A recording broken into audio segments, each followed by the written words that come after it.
በስመ አብ ወወልድ ወመንፈስ ቅዱስ አሐዱ አምላክ አሜን።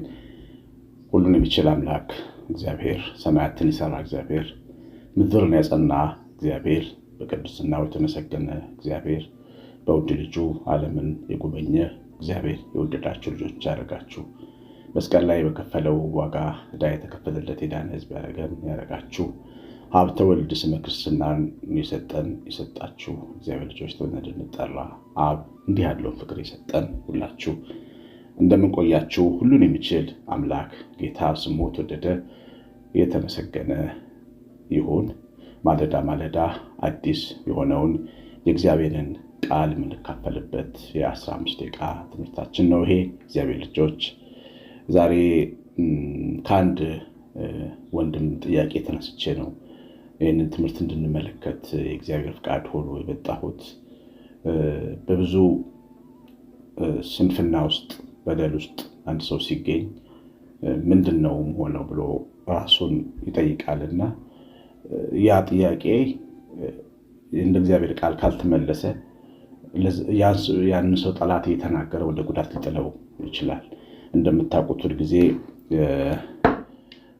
የመጀመሪያውን ሰው አዳም ሚስቱን ሔዋንን ከዚህ ፍሬ ብትበሉ ክፉና ደጉን ታውቃላችሁ አትሞቱም ብሎ አታሏት ነበርና ክፉን የማወቅ ፍላጎቷ ቀስቅሶባት ነበርና ፍሬውን ከበሉ በኋላ ግን የበለጠ ክስ ላይ ጨመረባቸው። አይዟችሁ አላላቸው። ሲበሉ አበረታቷቸዋል። ከዛ በኋላ ግን ተስፋ እንዲቆርጡ ራቁታቸው እንደሆኑ ራቁቱን እንደሆነ እንዲሰማው አዳም እንዲደበቅ ከሚስቱ ተለይቶ ብቻውን እንዲሆን በሩን እንዲዘጋ እንዲያኮርፍ እሷም ተስፋ ቢስ እንደሆነ እንዲሰማት ነው ሲያደርጋት የተመለከት ነው። ከዛ በኋላ እንግዲህ በሰው ልጅ ሕይወት ውስጥ አንድ ሰው ኃጢአት እንዲሰራ የሚገፋፋው ፍላጎቱ ቢኖርም ፍላጎቱን ተጠቅሞ ደግሞ ክፉ አለ የሚሰራ።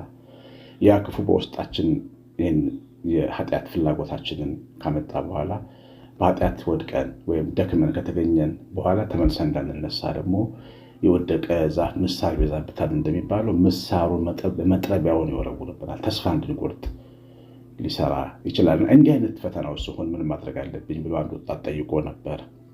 የብዙ ሰዎች ጥያቄ ነው ይሄ ጥያቄ። በዚህ ጥያቄ ዙሪያ ቅዱስ ዳዊት የተናገረውን አንድ ቃል መጽሐፍ ቅዱሳችን ላይ መዝሙረ ዳዊት 13 መዝሙረ ዳዊት 15 በቅንፍ 16 ምን ይላል? ቁጥር 8 ጀምሮ እስከ 10 እግዚአብሔር በቀኜ ነውና አልታወክም፣ ስለዚህም ልቤ ደስ አለው። ምላሴ ማሸት አደረገች፣ ሥጋዬ ደው በተስፋ ታድራለች። ነፍሴን በሲኦል አትተዋትም፣ ቅዱስንም መበስበስን ያይ ዘንድ አትተወውም። የሕይወትን መንገድ አሳይኸኝ፣ ከፊትህም ጋር ደስታን አጠገብከኝ፣ በቀኝህም የዘላለም ፍስሐ አለ። እግዚአብሔር በቀኝ እንዳለ ነው ዳዊት በመናገር የሚጀምረው። ሁልጊዜ ቀኛው ቅኑ ጎዳና ነው። ሁሌ በሕይወታችን ቅን ጎዳና እግዚአብሔር አጠገባችን አለ። ቀኝ በቀኛችን አጠገባችን መቆሙን የሚያስረዳ ነውና ሁሌ ሰዎች ሲበድሉም ሲጠነክሩም እግዚአብሔር ከነሱ አይለይም፣ አጠገባቸው አለ እና እግዚአብሔር እኮ ገና ኃጢአተኞች ሳለን የወደደን አምላክ ነው። ኃጢአተኞች መሆናችንን እያወቀ የወደደን አምላክ ነው። ይሄን እንዴት ልንል አንችልም። ምክንያቱም እንዴት ለሚለው ጥያቄ እኛ መልስ የለንም። ፍቅር እንዴት ለሚለው ጥያቄ መልስ የለውም እና እግዚአብሔር ፍቅር ስለሆነ ሰዎችን በዚህ ልክ ይወዳል እና በዚህ ልክ ተወደናል፣ በዚህ ልክ ተመርጠናል። የእግዚአብሔር ልጆች በዚህ ልክ ተፈልገናል። አጠገባችን በመኖር እግዚአብሔር ከኛ ጋር መሆኑን አሳይቶናል። አሁን ይህንን በቀኝ መቆሙን ዳዊት ይናገራል። ስለዚህ ማናቸውም ኃጢአተኛ ሰዎች ኃጢአት ቢሰሩም ባይሰሩም እግዚአብሔር አጠገባቸው አለ። የመጀመሪያዎቹ ሰዎች ቅድም ያነሳናቸው በገነት መካከል ተደብቀው ነበረ። ከእግዚአብሔር መደበቅ ይሻላል ብሎ አስበው ነበር፣ ግን አጠገባቸው ነበረ። ወዴት ነህ አዳም እያለ ድምፁን እያሰማ ወደ እነሱ መጥቷል። ሊለየን አይችልም። አያችሁ፣ እግዚአብሔር ኃጢአተኞች ስንሆን የሚለየን ቢሆን ኖሮ በገነት መካከል አንድም ድምፅ አንሰማም ነበር። ሰው ጫካ ውስጥ ቀርቶ በስብሶ ይቀር ነበር። ነገር ግን የሰው ልጅ እንደገና በተስፋ እንዲቆም መልሶ ጠርቶ ተስፋ ሰጥቶ ቀኖና ሰጥቶ እግዚአብሔር አዳምና ሔዋንን ያረጋጋው እሱ ነው። ተስፋ እንዲሰማቸው ያደረጋቸው። ስለዚህ እግዚአብሔር ሁሌ እንደዚህ ነው የሚሰራው። ስናጠፋ እንዴት እንደምንስተካከል መንገድ ነው የሚያሳየን። አሁን እዚህ አይታችሁ ከሆነ የህይወትን መንገድ አሳይኸኝ አይደል ያለው ቅድም ስናነብ፣ የህይወትን መንገድ ያሳያል። የሚያጠፉ ሰዎችን ለምን እንዳጠፉ ያውቃል እና የተሻለ ደግሞ በራሳቸው ጸጸት እንዳይጎዱ፣ በኃጢአታቸው እንዳይደክሙ፣ እንዳይሰበሩ የህይወትን መንገድ ደግሞ ያስተምራቸዋል። የህይወትን መንገድ የሚያስተምሩ በተስፋና በፍቅር ነው፣ በኃይልና በማስፈራራት አይደለም። ተስፋና ፍቅር የሚባለውን ነገር ከፊት ለፊታቸው ያመጣል። እምነት፣ ተስፋ፣ ፍቅር አብረው ስለሚኖሩ፣ ስለዚህ ተስፋ እንዲሰማቸው፣ እግዚአብሔር ምሕረት እንዳለው እንዲያውቁ፣ እግዚአብሔር ይቅር እንደሚል እንዲያውቁ፣ ከዛ በኋላ ደግሞ እግዚአብሔር ምክር እንደሚያቆም እንዲያውቁ ነው። እግዚአብሔር በጣም ድንቅ አስተማሪ ነው ከምንገምተው በላይ። በጣም ብዙ ኃጢአተኛ ሰዎችን በማያስቡት መንገድ በደንብ አስተምሯቸው፣ አስተካክሏቸዋል። እንደ ሰው ሳይፈርድባቸው፣ ሳይሰብራቸው፣ ሳይጎዳቸው ግን እንደ ልጅ አሳድጎ ልጅ ተመክሮ እንደሚያድግ ልጅ በፍቅርና በፍቅር ተግሳጽ እንደሚስተካከል አስተካክሎ የሚያሳድግ አምላክ ነው እና ይህንን በጎነቱን መርሳት የለብንም። በበደልን ጊዜ የእግዚአብሔር በጎነት ነው የእኛ ተስፋ። እግዚአብሔር እጅግ በጣም በጎ መሆኑን ማመን ነው ተስፋው እና ዳዊት ቅዱስን መበስበስን እንዲህ አትተወውም፣ በሲኦል ውስጥ አትተወውም ይላል። በደል ልክ እንደ ሲኦል ነው፣ እንደ ጉድጓድ ነው። ኃጢአተኝነት እንደ ጉድጓድ ነው፣ እንደ መቃብር ነው። አያችሁ፣ ስጋዬም በተስፋ ታድራለች፣ ነፍሴን በሲኦል አትተዋትም። መቃብር ውስጥ ሲኦል ውስጥ የወደቀ ሰው ምንድን ተስፋው? ጉድጓድ ውስጥ ጨለማ ውስጥ የወደቀ ሰው፣ መቃብር ውስጥ የገባ ሰው።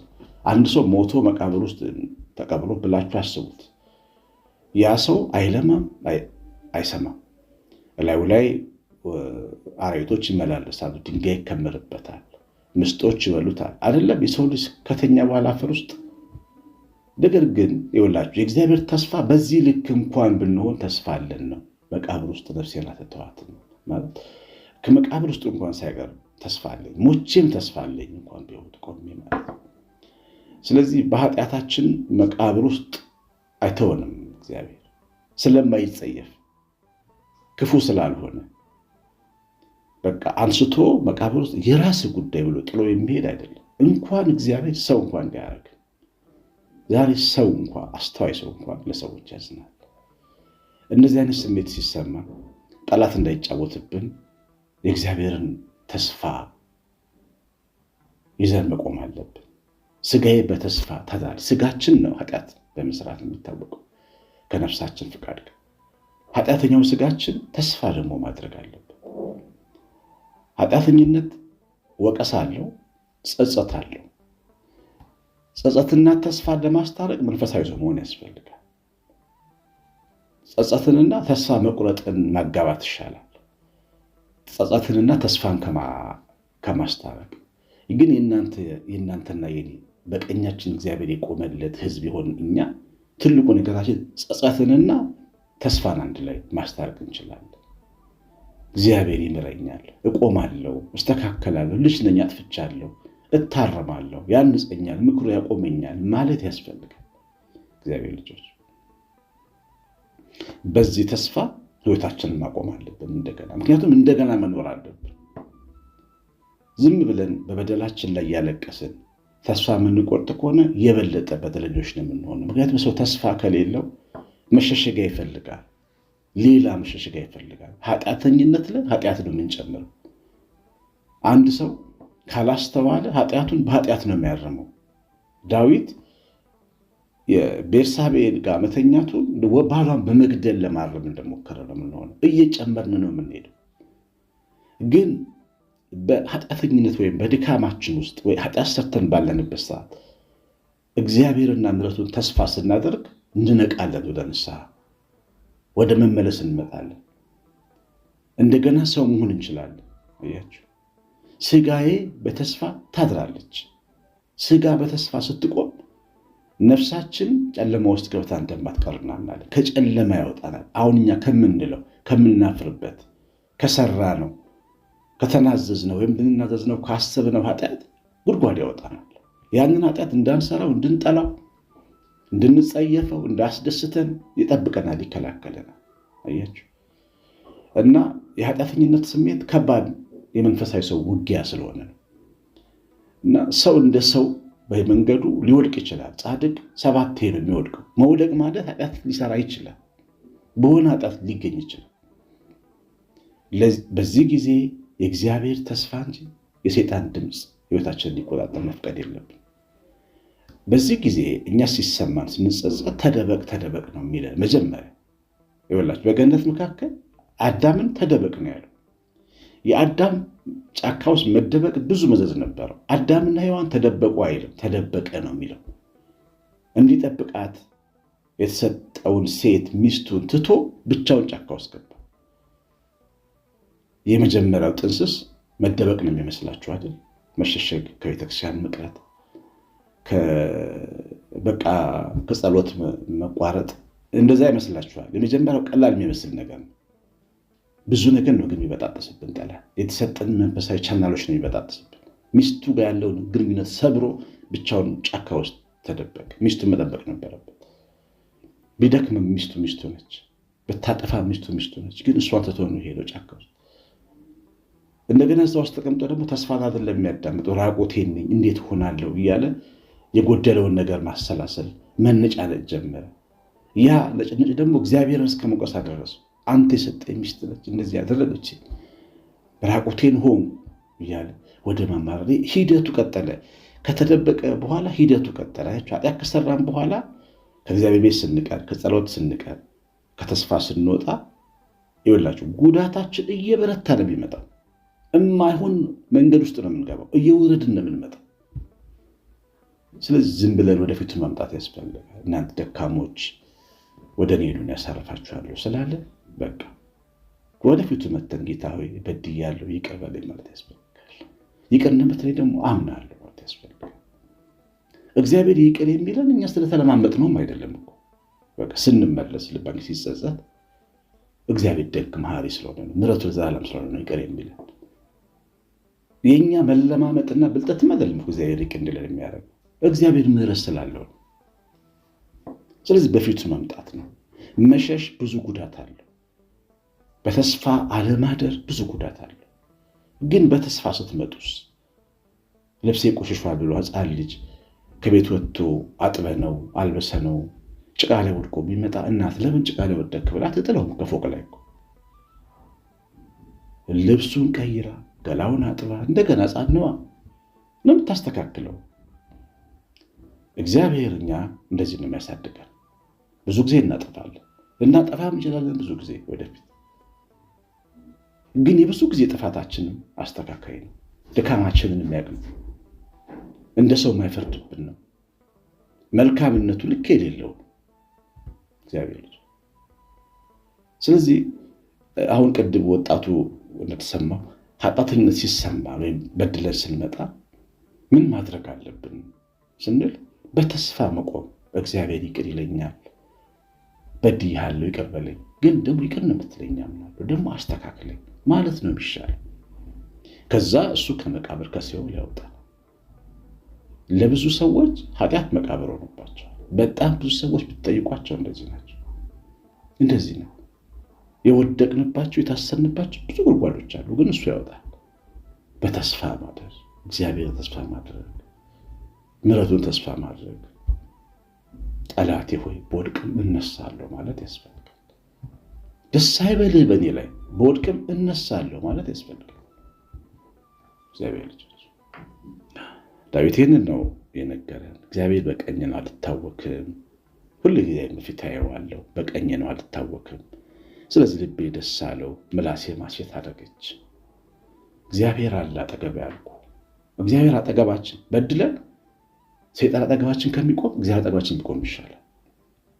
የሚያቀን እግዚአብሔር ይሻላል። በሰው እጅ ከመውደቅ በአንተ እጅ ልውደቅ እንዳለ ዳዊት የምናውቀው እግዚአብሔር ይሻላል። አጠገብ ያለ ከእግዚአብሔር መኮብለል አይደለም የሚጠቅመን። ከእግዚአብሔር ስንኮበልል ጠላት ቀጠና ውስጥ ነው የምንገባው።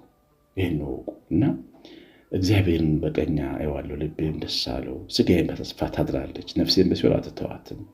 ቅዱስን በበስበስ ያይ ዘንድ አትተውም። አልበሰብስም።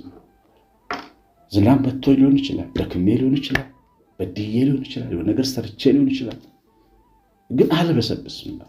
ተስፋ አደርጋለሁ ለቅዱስ ነኝ፣ የተለየው ለአንተ የተለየው ነው። እኛ ለሱ የተለየን ክርስቶስ ደግሞ እኛ ለሱ ለይቶናል። የበላነው ደም፣ የበላነው ስጋ፣ የጠጣነው ደም፣ የተቀበልነው ማህተማችን፣ ልጅነታችን፣ ክብራችን ለሱ የሆንበት ነው። ይህን መሆናችን ማንም ሊወስድብን አይችልም። እንደ ልጅ ልናጠፋ እንችላለን። ስናጠፋ እንስተካከላለን። ንስሐ አባት ይዘን የደንሳችን ለንስሐ አባት መናገር፣ ተስፋ ለመቁረጥ ጠንክሮ መቆም። እናንተ የእግዚአብሔር ልጆች እግዚአብሔርን ክፉ አድርጎ አለማየት፣ ጠላት ለሚሰጠን መልእክት አለመመቸት፣ አለመራቅ ከቤቱ ያስፈልጋል። እሱ ደግሞ አውቆ ያመጣናል ወደ ብርሃን። ተስፋ እንዲሰማን ያደርገናል። እሱ ነው የሚያቆመን። እሱ ነው የሚያቆመን። ስጋ የምታድረው በተስፋ ነው እንጂ ብቻዋን ማደር አትችልም። ማለት ሰውነት የስጋችን የማንነታችን አለ ተስፋ ሊቆም አይችልም። ተስፋ ሲኖርን ግን እንበረታለን። የሰማነውን በልቦናችን ጻፍ። እግዚአብሔር ይባርካችሁ። ብዙ ነገር እንደተማራችሁበት ተስፋ አለኝ። እንደተማራችሁ መጨረሻ ላይ ኮሜንት አድርጋችሁ ማየት ፈልጋለሁ። እግዚአብሔር ቸርነት ከእናንተ ጋር ይሁን። እግዚአብሔር ቸርነት የእናታችን ቤታችን ረድኤት በረከት የምላት ጥበቃ አብሮን ይሁን። ቀሲስ አሸናፊ ገብረማርያም ነኝ። ሰላም